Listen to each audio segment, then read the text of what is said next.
fellow mutants, welcome back to another video, and in this video, we're going to be talking some Ninja Turtle news, and how, apparently in the, Mutant Mayhem sequel, the Shredder is going to be scarier than Superfly. So let's give this a read, shall we? Now, before we go into this, I like to preference that I even said this in my review of the Ninja Turtles, Mutant Mayhem. But I feel like Teenage Mutant Ninja Turtles, Mutant Mayhem, is one of those movies that's a good kids film. I will stand by that.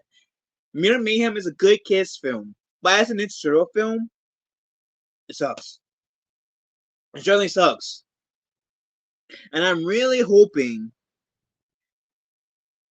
the sequel will do the Ninja Turtles more justice than Mutant Mayhem did.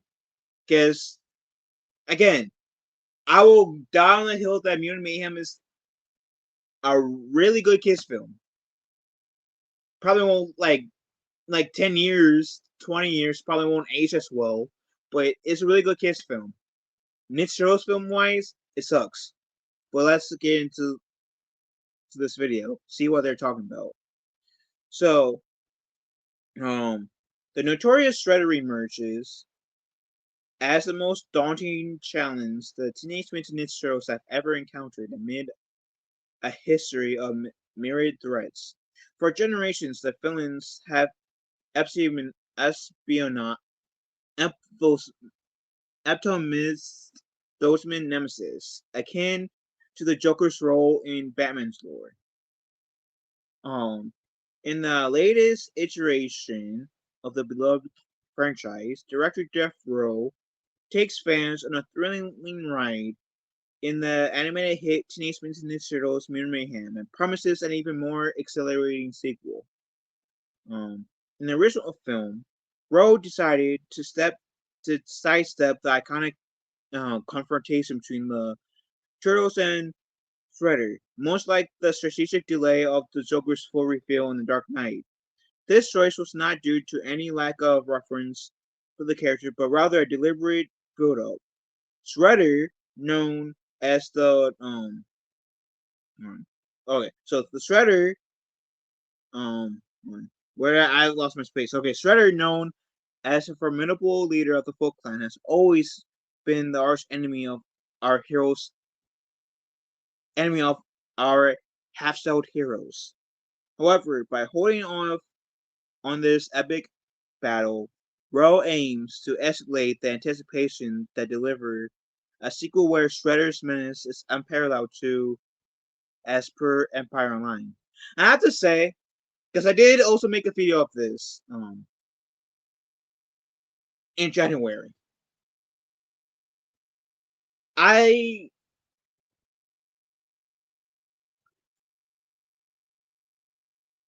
There is special care that they have to take with the Shredder.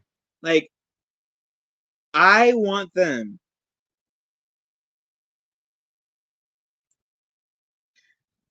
to have the Shredder feel so much like a threat where, like,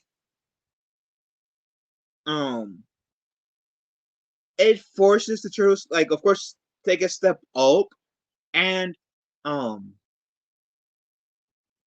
this is only if they're trying to make the whole Mutant Mayhem a trilogy type deal.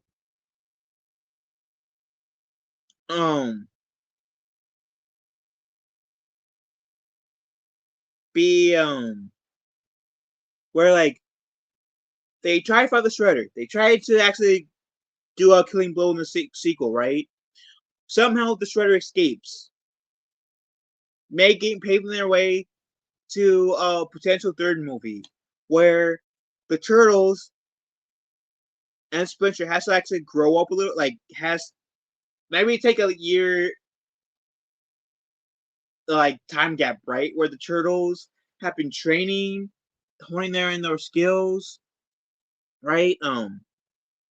Also in the sequel, where, like, because of the whole Shredder's threat, them going back to like the shadows, where it takes them about a year, maybe a year and a half to actually like do some hardcore training. Plus Splinter to be even a match towards this Shredder. If you want April and if you introduce Casey in the sequel, tag team along with kicking some ass too, go with it.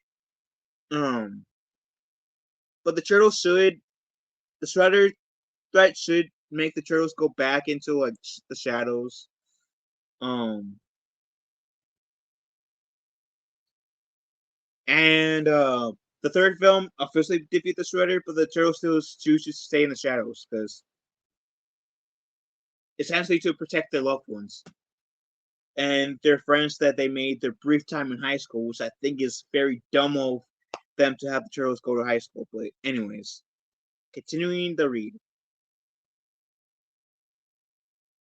Mutant Mayhem concluded with the electrifying hint of Shredder's impending doom.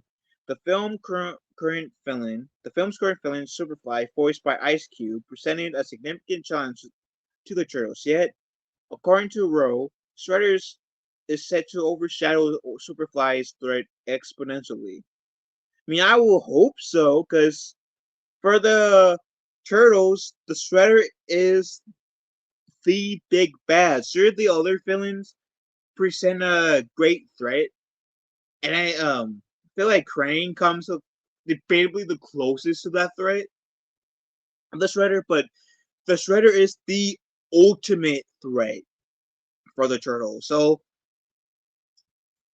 I will very much hope that the Shredder um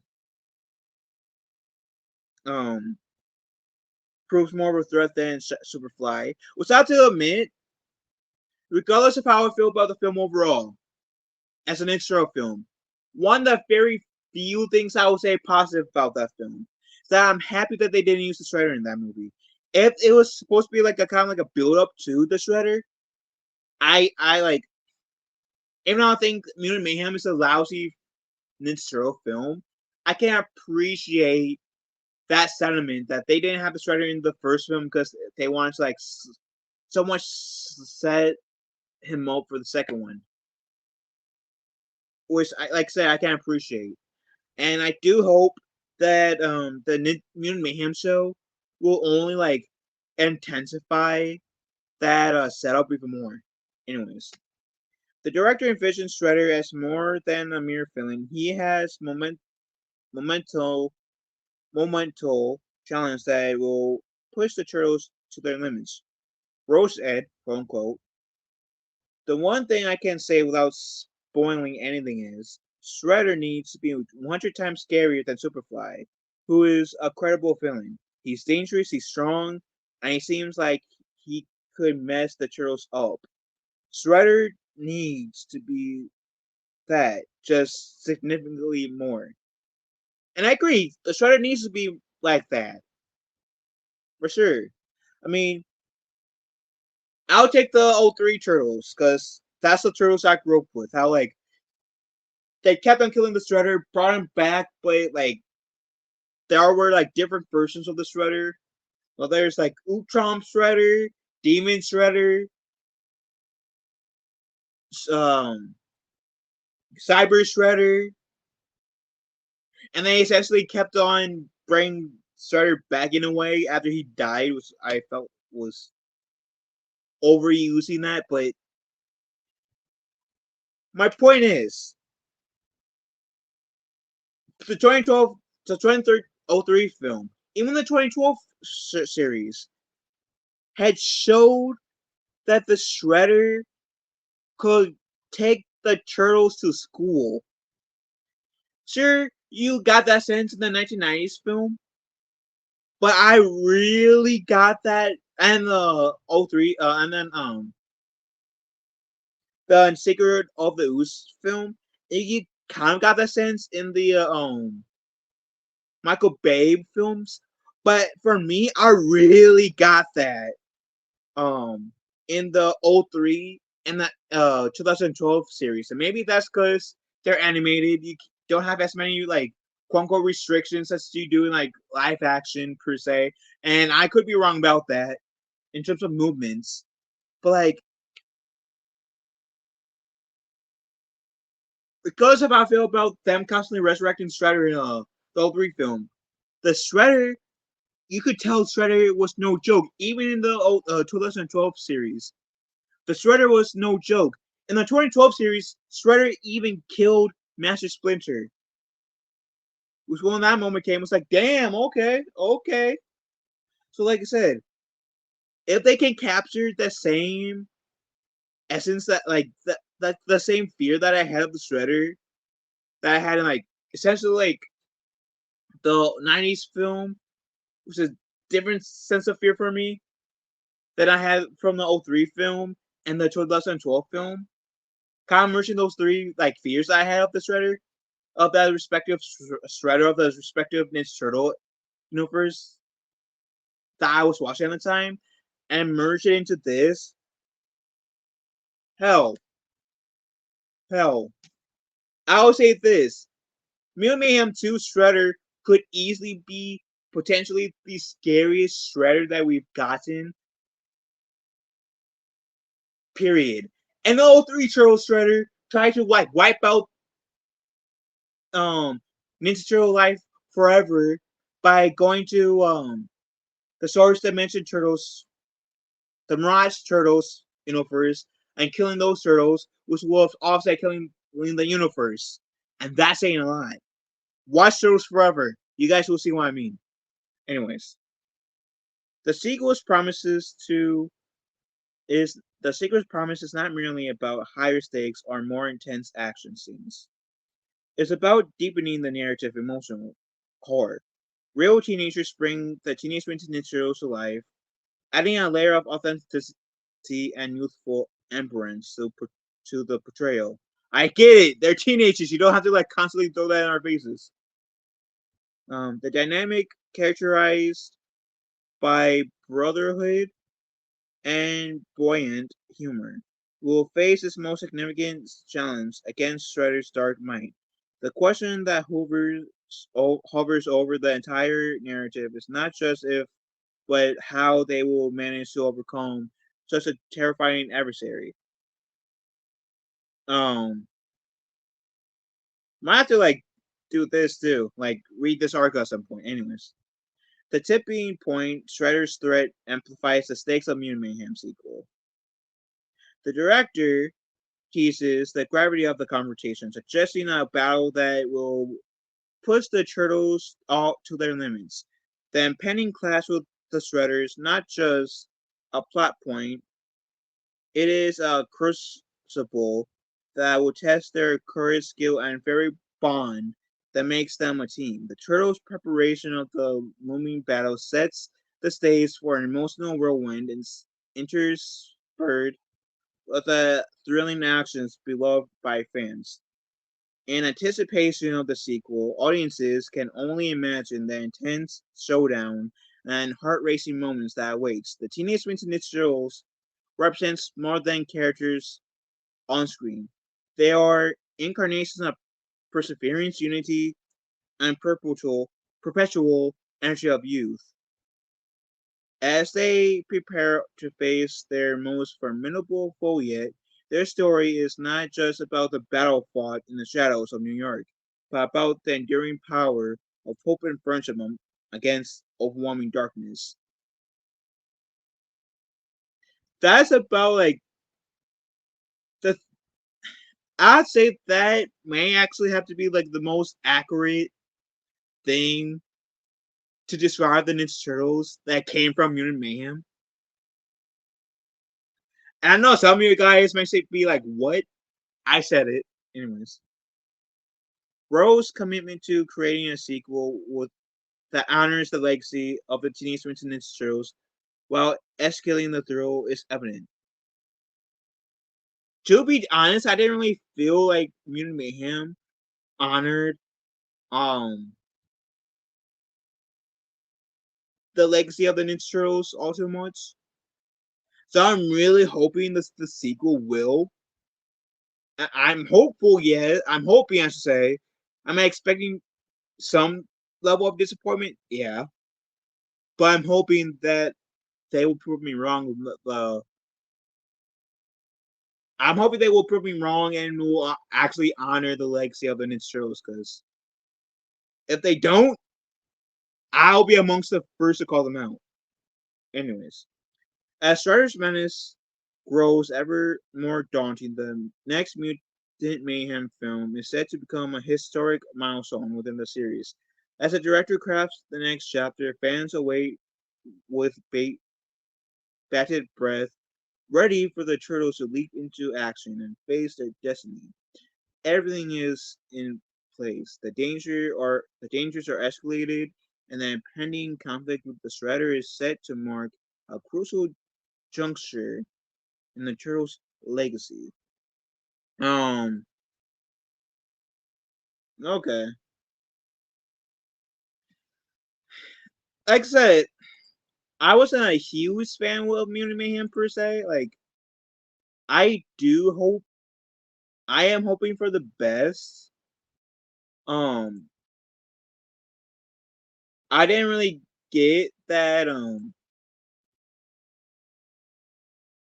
Mutant Mayhem really honored the lore of, um, of the Turtles very well. Um, but like I said, I am hoping that they'll like course correct that in the sequel. Um, hoping because as much as I'm not a huge fan of Seth Rogen being attached to the Turtles, nothing. And I even said this before the Mutant Mayhem movie came out. There's nothing. This is still true for the sequel. There's nothing more than I would want, but to be in love with Mutant Mayhem, in this case, Mutant Mayhem 2. Nothing I would love more. I would love to go around and say, you know what? Mutant Mayhem, the first one wasn't all too good, but the sequel was, it was fire. It was better than the first one. It's worth seeing as an Ninja fan. Honors of the Ninja lore. I love what they did to the Shredder. I love what they did to the Turtles. Like, ooh, yes, baby. Like, I really wanted to feel like I have this moment. Hey! Wait for me! Whoop! God, I love being a turtle! And I really want to have that moment. Nothing will please me more as a Ninja Turtle fan to walk out of the Mutant Mayhem film and genuinely be excited about, or genuinely be pleased with the film. Because Mutant Mayhem, as like, I will say this, I will repeat this, as a kids movie, it was good. As a kids movie, it was good. As a Ninja Turtle movie, it was sucked. It was nothing really to brag about, really. The only things to really brag about in the Mutant Mayhem film is the like Easter eggs that they had of like the ninja rap and the puns to the co-creators of the Ninja Turtles, Eastman and Laird. Outside of that, like the only thing to like I could say like is a positive that I didn't enjoy Paul Rudd as Mono Gecko, and I did enjoy that shot that we got of the Shredder.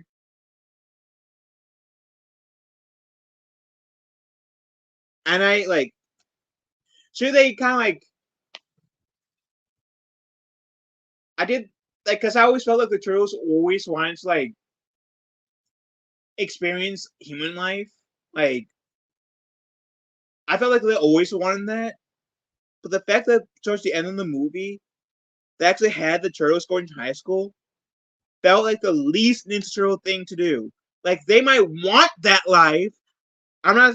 I'm not saying that they don't have them want that life because I think that's part of what makes the Ninja Turtles and the Ninja Turtles. Them wanting that life, but like maybe like here and there, them actually on it, like they like because of their like arrogance, teen, like youthful stupidity exposing themselves, kind of like in the Secret of the Ooze, where they did the whole ninja rap dance and exposed themselves, and they got into the newspaper. But at least in like Secret of the Ooze, they went back to the shadows. You got the sense that they went back in the shadows. Even the third film, like where they went travel in time, where they were more accepted. They even make a point saying if we go back to our present time, we have to stick in the shadows, where we'll get no appreciation for what we did in our present time. So even like in that sequel with Ninja Turtles 3, say what I want about Ninja Turtles 3. But at least Ninja Turtles 3 stayed more true, I feel like, to the Turtles than Mutant Mayhem. In my humble opinion. Anyways, like I said, I do hope with the sequel that they do honor the Turtles lore. I do hope it's like significantly better than the first film. I am hoping, but not expecting. What do you guys think? Let me know about this article and what was said in this video. Let me know in the comment section down below. Love you guys. Have a wonderful day. Be kind to one another. I will talk to you, fellow mutants, later. You like what you